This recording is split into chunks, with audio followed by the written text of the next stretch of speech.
मशरकी लद्दाख के इलाके में लाइन ऑफ एक्चुअल कंट्रोल पर वादी गलवान में चीनी फौज के साथ झड़प में 20 हिंदुस्तानी फौजी हलाक हो गए हैं। कल देर रात जारी एक बयान में फौज ने तस्दीक की है कि इसके 20 फौजी झड़प में शहीद हो गए हैं। झड़प में चीन के 43 फौजी हलाक हुए हैं। बीती शब दोनों फोर्सेस के जवानों के पीछे हटने के अमल के दौरान होने वाली झड़प में 17 फौजी शहीद जख्मी हो गए थे। जख्मी फौजियों ने ऊंचाई और नाकाबिल रसाई इलाकों में 0 से नीचे दर्जे हरारत पर दम तोड़ दिया, जिससे शहीद होने वाले फौजियों की तादाद बढ़कर 20 हो गई है। फौज ने कहा कि वो मुल्की सरहदों की सालमियत और खुद मुख्तारी के तहफ़्फ़ुज़ के लिए पुरअज़्म है। इससे कबल वज़ारत ख़ारजा के तर्जुमान अनुराग श्रीवास्तव ने कहा कि हिंदुस्तान और चीन के दरमियान फौजी और सिफारती सतह पर बातचीत जारी है। कशीदगी को कम करने की कोशिश की जा रही है। हिंदुस्तान और चीन के सीनियर कमांडरों के दरमियान 6 जून को मीटिंग हुई थी। उसके बाद ग्राउंड सतह पर कमांडरों के दरमियान कई मीटिंगें हुई। उन्होंने कहा कि इन सब बातचीत के दरमियान हमें उम्मीद थी कि सब अच्छा होगा। आज जो चाइना द्वारा जो हरकतें लगातार कई दिनों से हो रही हैं, आज सब्र का बांध हम लोग का टूट गया है। जब उसने हमारे 3 सैनिकों को आज शहीद कर दिया है। पहले तो हम उन सैनिकों के जो आज उनके शहीद हुए हैं उनको आहुति देते हैं और उनको सलाम करते हैं। उन्होंने जो प्राण अपने देश के लिए न्यौछावर किए। और चाइना ये बहुत दिनों से पाकिस्तान को भी उकसा रहा है। नेपाल जैसे छोटे राष्ट्र जिनकी कोई इंडिया के सामने कोई औकात नहीं थी, आज वो भी सिर उड़ा के खड़े हैं। सिर्फ ये चीन की वजह से है। आज हम सभी लोगों ने ये निर्णय लिया है। हम लोग काफ़ी समय से चाइना उत्पाद को लेकर हम लोग निर्णय ले चुके थे कि किसी भी तरीके से चाइना के उत्पाद यूज नहीं किए जाएंगे। आज हम लोगों ने ये संकल्प लिया है। ये चीन ने फिर धोखा देने का काम किया है।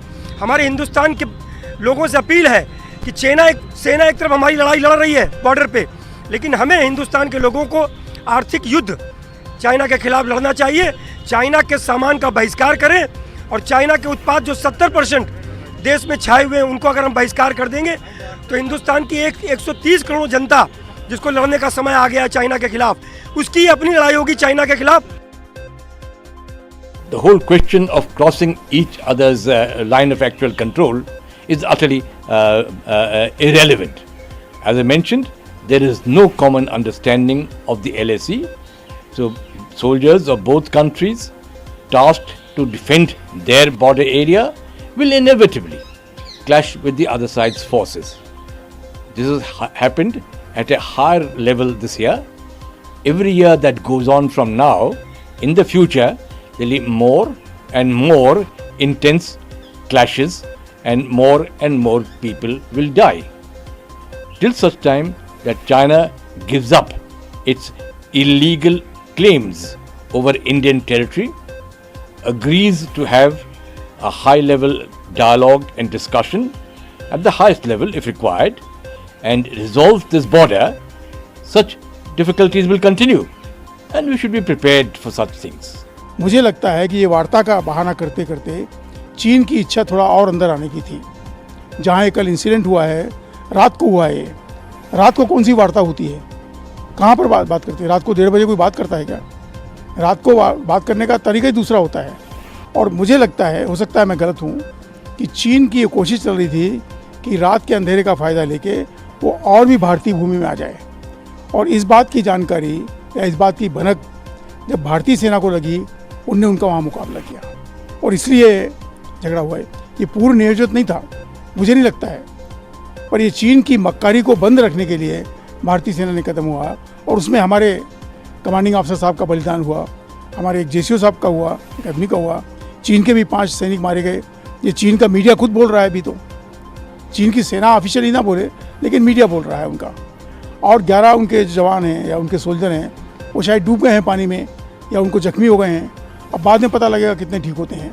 तो ये वास्तविकता है जो है, ये हमें ध्यान में रखना पड़ेगी। आप चीन के ऊपर मेहरबानी करके कभी भी विश्वास मत कीजिए, कभी भी विश्वास मत कीजिए। चीन आज तक किसी का सच्चा मित्र नहीं रहा है। विश्व इतिहास इसका साक्षी है और भारत इसका अपवाद नहीं हो सकता। चीन की जारहाना कार्रवाई हिंदुस्तान का मुनासिब जवाब है। चीन के लिए हिंदुस्तान को मजीद सख्त मौक़िफ़ की ज़रूरत है। बेंगलुरु में आलमी अमूर के माहिर मकबूल अहमद सिराज ने बताया, हिंदुस्तान और चीन के दरमियान कशीदगी की वजूहात क्या कुछ है।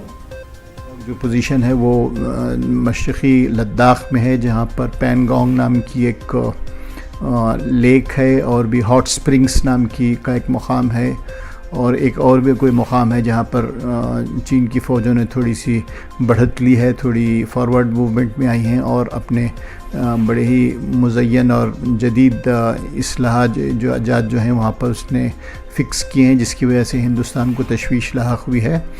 तो इन तमाम चीज़ों को हम जब पस मंज़र में देखते हैं तो ये कि कुछ मामला जो है वो चीन की तोसी पसंदाना ज़ायम का है और कुछ मामला बहुत पुराने मसाइल को हवा देने का है। तो मैं समझता हूँ कि अगर हिंदुस्तान ने ज़रा सख्त रवैया अपनाया और टफ़ टॉकिंग की तो ये मसाइल ज़रा हल हो सकेंगे, और इसका इंदिया हुकूमत हिंद ने दिया है कि वो किसी तरह भी अपनी पोजीशन पर बैकआउट नहीं होंगे और वो भी टफ़ टॉकिंग उसी तरह करेंगे जिस तरीके से पेकिंग टफ़ टॉकिंग कर रहा है। तो मैं समझता हूँ कि हिंदुस्तान का मौक़िफ़ और स्टैंड जो है काफ़ी मुनासिब है और इस मामले में कोई ढील नहीं दी जानी चाहिए, और बॉर्डर के इश्यूज़ को जो है दोनों ममालिक के दरमियान कोई इतनी हवा ना दे कि वो दोनों के रिलेशनशिप पर और दोनों की ट्रेड रिलेशंस पर और दीगर कल्चरल रिलेशन। कल जो चाइना बॉर्डर पे हुआ धक्का मुक्की की कार्रवाई हुई, उसमें ऐसी खबरें आ रही हैं कि चाइना के भी कुछ लोग हताहत हुए हैं, पर अभी तक कोई ऑफिशियल कंफर्मेशन जो चाइनीज़ गवर्नमेंट की तरफ से नहीं है, क्योंकि इतने बड़े जो लेवल पे आपस में धक्का मुक्की हुई है और एक दूसरे को पुश किया गया है, तो निश्चित तौर पे कुछ कैजुअल्टी तो उनकी हुई ही होंगी, क्योंकि वहाँ पे कुछ हेलीकॉप्टर भी देखे गए होंगे। और ख़ास तौर से ये होता है कि ऐसे इलाके से कैजुअल्टी को ले जाना मुश्किल होता है, तो हेलीकॉप्टर से ही पॉसिबल होता है। तो अंदेशा तो है कि कैजुअल्टीज़ हुई हैं, पर कितनी हुई हैं नहीं पता। पर भारतीयों को एक बात समझ लेनी चाहिए कि ये एक चाइना ने उनको अपने दांत दिखा दिए हैं, इसके बाद पॉलिसी हमारी फर्म होनी चाहिए। इस तरह से निहत्ती फौज को उनके आगे नहीं डालना चाहिए। अगर हमने एक्शन लेना है तो पक्के पैरों से और पक्के हथियारों के साथ पूरी तरह से पैबंद होकर लेना चाहिए। इस तरह से हमारी आर्मी का मनोबल गिरेगा अगर हम उनको ऐसे एक्शन करने पे मजबूर करेंगे। The time is not appropriate and not ripe for us to get into a discussion at foreign ministry level or at prime minister level, and military level is the only answer at this stage, and that is we should give a very, very strong message. And I think we should get into some areas of China where China feels the heat, it feels the pressure, and some sense goes into the minds of Chinese. The only response that we should use is that response is at military level. So very good, military major generals of two sides are going to meet to discuss the matter. The what needs to be highlighted is, you see, why this misadventure by China. This needs to be highlighted, because if I remember correctly, for last 7 to 10 years, such incident has not taken place. Scuffle has taken place, hand-to-head fights have been taking place, but fights resulting in death has not taken place. It's a very serious matter, and this serious matter needs to be communicated in strongest terms, strongest military terms to China, that if you resort to such activities, we will give a befitting reply to China, and that message